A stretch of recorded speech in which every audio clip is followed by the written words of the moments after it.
Sampai sekarang ini saya rasa saya pun masih butuh guru gitu. Jadi kalau dia bilang, wah Beno udah berhasil, saya masih tetap belum bilang. Saya masih tetap haus ilmu, haus arahan apa yang mesti saya lakukan, apa yang gak boleh saya lakukan. Saya butuh bimbingan beliau, saya butuh yang terbaik dari beliau ini apa gitu. Jadi ya sosok beliau tuh sosok yang saya udah amat sayangi, cintai banget deh gitu.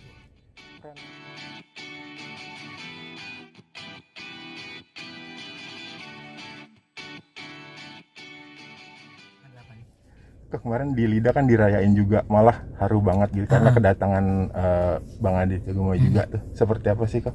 Ketika datang kayaknya Koben sangat terharu juga. Iyalah pasti. Saya tipe orang yang selalu mengingat dari mana saya saya selalu mengingat di mana orang-orang yang berjasa untuk karir saya khususnya gitu. Jadi tangan emas Aditya Gumai itulah yang membentuk saya, mengarahkan saya. Sampai sekarang ini saya rasa saya pun masih butuh guru gitu.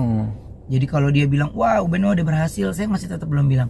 Saya masih tetap haus ilmu, haus arahan apa yang mesti saya lakukan, apa yang gak boleh saya lakukan. Saya butuh bimbingan beliau, saya butuh yang terbaik dari beliau ini apa gitu. Jadi ya sosok beliau tuh sosok yang saya udah amat sayangi, cintai banget deh gitu.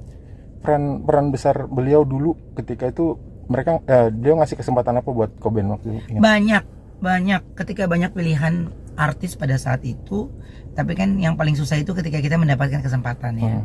Tapi Mas Adit itu memberikan saya kesempatan untuk menjadi pembawa acara dulu, terus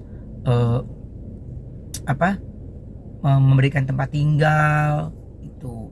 Jadi uangnya sayang kalau dikosin, kata dia gitu, mendingan buat ini aja. Ya benar, makanya akhirnya sekarang ini kayak Kenta, Vito, si Jejen gitu. Jadi ya sayang juga gitu.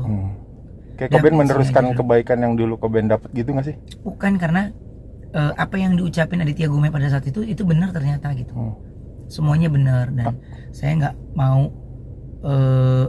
khususnya yang under si MOP ini mereka jadi dapat uang tapi uangnya dibuang cuma-cuma gitu aja. Jadi dari kantor ya ketika itu menyediakan tempat tinggal dan yang lainnya ya udah tinggal di situ aja gitu. Masa tersulit ketika dulu bareng sama Bang Adi tuh apa tuh yang masih diinget tuh? Apa bayaran yang sedikit atau seperti apa? Masa tersulit ya bayar itu sanggar ya. Dulu 150.000 kan. 150.000 di era itu. Kalau sekarang mungkin 10 juta kali ya, 5 juta nggak ngerti. Jadi susah lah gitu.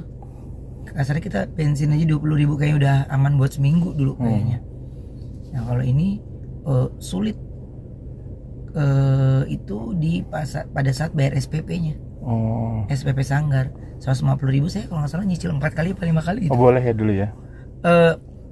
Karena saya ada kemauan. Masalah boleh atau enggaknya saya kurang paham pada saat itu. Karena saya ada kemauan, Mas Aditnya pada saat itu sebenarnya kalau beliau ngomong nggak bisa ya saya pun juga nggak akan masuk. Tapi ya padahal dulu juga nggak bersih banget dulu, kelas sama hitam, kurus gitu, nggak itu. Tapi ya itu talenta orang nggak bisa dilihat dari fisik kan. Talenta orang dilihat dari bagaimana feeling kita nih. Makanya kalau kadang-kadang ada di beberapa pekerjaan saya gitu yang saya kerja, ketemu dengan orang-orang yang mungkin baru atau mungkin saya baru ketemu gitu ya. Nanti gini nih, nanti gini.